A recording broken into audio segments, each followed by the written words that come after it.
What's up, guys? Welcome back to Picture Breakdown. This is going to be my breakdown of What If Episode 1. What if Captain Carter were the first Avenger? I'm going to be going through this episode shot by shot for interesting visual details, hidden references, as well as any background information that you might need to know. But first, if you're new to the channel, hit that subscribe button and notification bell to be notified for every future What If episode breakdown. Spoiler warning for What If Episode 1.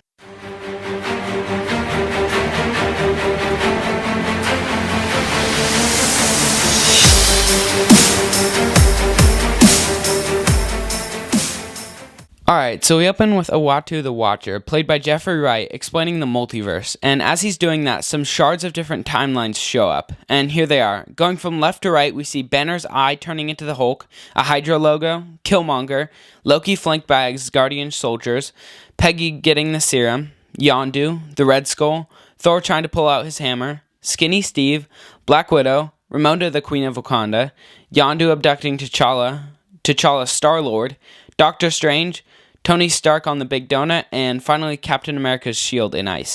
We then get another shot of some shards of the timeline. Again, starting from left to right, we got Howard Stark, Star-Lord's magnet clamp, zombies, Tony building his first suit, T'Challa getting abducted, Nick Fury, Stephen Strange before he becomes the Sorcerer Supreme, King T'Chaka, Killmonger, Captain Carter, Doctor Strange, a Krylorian, Iron Man, and finally Vision. We then go down a path flanked by singular shards of timeline. We got Hulk, Star-Lord, Natasha Romanoff, the Hydra Stomper, the Collector, Loki, Hawkeye, Thor from Ragnarok, and Captain Marvel.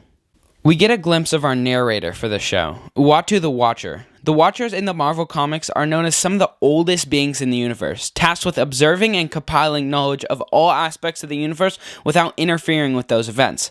The Watchers isn't actually what the species is called, but they adopted the name after what they were tasked with.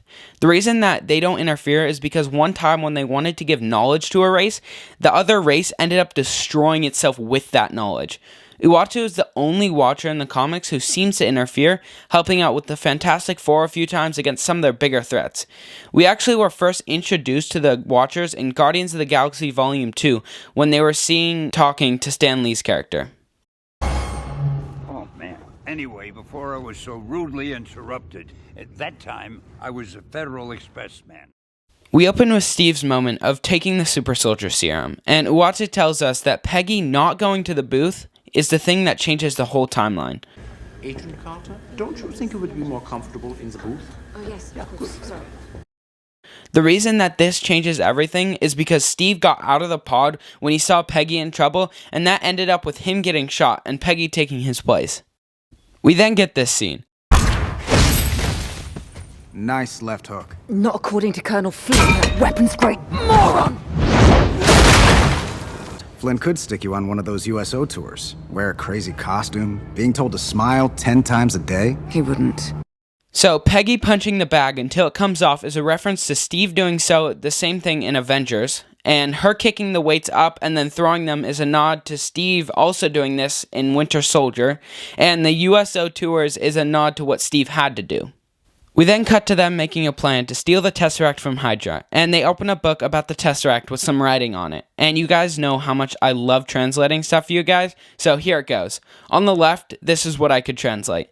I got they understood everything that was dead, that they learned from Earth, the Sun, and the same of this like heaven, one who ordered their truth, that he had influence. They saw that it governed the course of the bodies of earth. Whatever grew, the birds had won, that earth was split in the deep valleys, and so for them, that he is angry purple. Yeah, I know that doesn't make much sense, but those were the only words within the frame on the left side of the book that I could translate. We then get to the top of the book, and this is what I got. They pondered what it could mean that the earth, the beasts, and the birds had won, in which the water gushed, and it was not necessary to dig any longer for the water than in the deep valleys. So it is also with animals and birds. It is equally far from the blood in the head and in the feet. Another quality of the earth is that each year grass and flowers grow on the earth, and in the same year all that growth falls and disappears. And so also for animals and birds, hair and feathers grow and fall out every year. This is the third nature of the earth, that when it is opened and cleared, the grass immediately grows on the ground that is higher than the earth. Don't let the angry purple guy touch the space stone. Above the Tesseract, it says in Asgardian, Space Stone. Asgardian can't be translated, but the reason I was able to figure out what this was because of the repeating letters. The ones that look like backwards S's and the ones that look like M's. I knew it had something to do with the Tesseract, but the Space Stone was the only thing that fit. Then right underneath the picture, it says the Hypercube is the true form of the Space Stone. We then get to the bottom, and this is what I got from that. I love you, Olia. In doing so, they realized that the earth was fast and that they had life with nature of their own, and realized that she was wonderful over the years and power in nature. He nourished everything that lived and took everything that was dead for himself. Therefore, they gave it a name and traced it to the number of their generations. The same thing also they learned from their old relatives. That many hundreds of years have been counted since the same earth was, the same sun and the stars of the sky. But the courses of these were unequal, some with longer course and some shorter. From things like, I thought I aroused them that there might be some ruler of the stars in the sky, one who protected ordinary. The main things of the creation, it must have been in front of the stars in the sky. And they saw, heavenly, it also had to govern the splendor of the sun, the floods of Lazaria and of it. In the same way, the winds of the air and the storms of the sea, they still did not know where the kingdom was.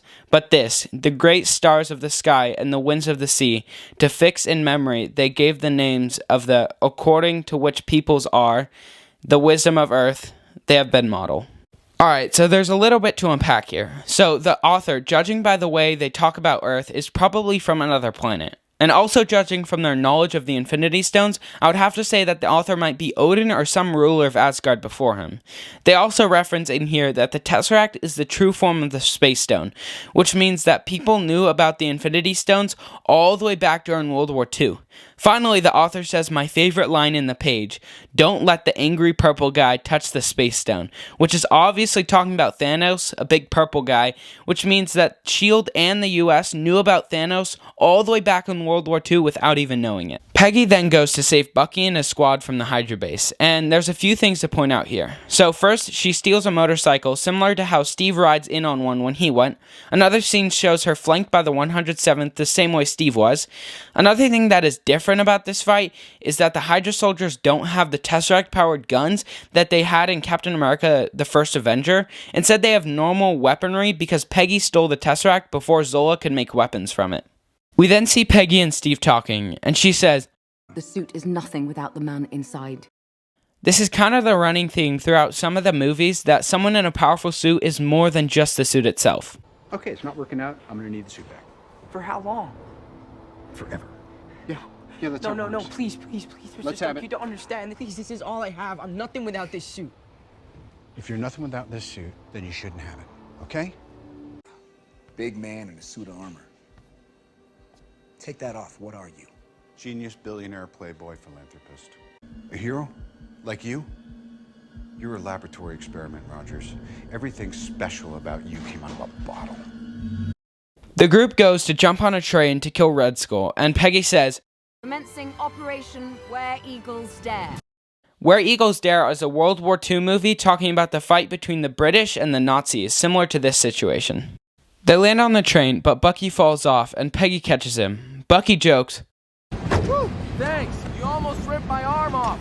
obviously a reference to Bucky in the main timeline getting his arm replaced with his metal Winter Soldier arm.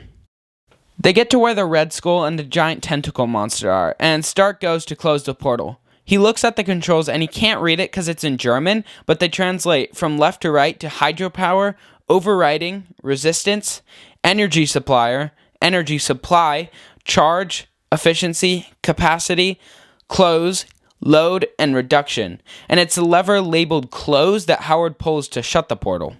Peggy then grabs a sword on the wall, now having a sword and a shield. I don't know, but that combination kind of reminds me of another female superhero. I'm not exactly sure though, who might it be? Howard says, Hedy Lamarr and I spent a weekend together, but she wasn't teaching me German! Hedy Lamarr was an actress who had a knack for inventing things, and during World War II, she co-invented a radio guidance system for torpedoes. Peggy sacrifices herself to push the monster back through the portal, mirroring Steve's sacrifice by flying the ship into the ice, and Peggy, like Steve, ends up in modern times. But she instead ends up with Project Pegasus, where Loki's about to end up, probably in a few days. Fury says, "Ma'am, please put down the sword." A reframing of what he said to Loki when he came out of the portal. "Sir, please put down the spear."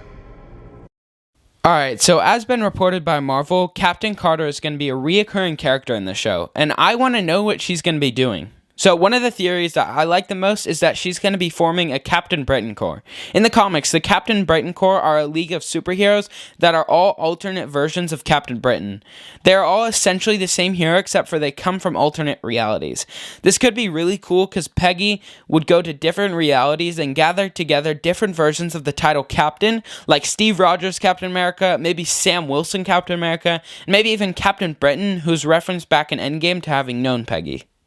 I do have a few thoughts on this episode. So let's start off with the animation style. While I do know what Marvel was trying to go for with this style, I'm personally not a huge fan of how it ended up.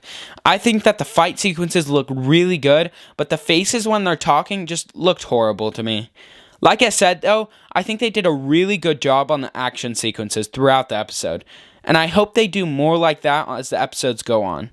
I think the episode was very fun with some nice pacing and kept you engaged throughout the entire thing, but one of my favorite things that they did through the episode was the amount of surprising canon that happened that related to the MCU. But those are my thoughts on the episode. Let me know down in the comments what you thought. Before you go, make sure to subscribe and hit that notification bell to be notified for every future What If episode breakdown. If you enjoyed this week's breakdown, don't forget to hit that like button, it's super helpful for the channel. And if you also know someone who's watching What If, please consider sharing this with them. Put any questions or comments, and let me know what you think Marvel's going to do with Captain Carter. Thanks so much for watching, and I'll see you in my next breakdown.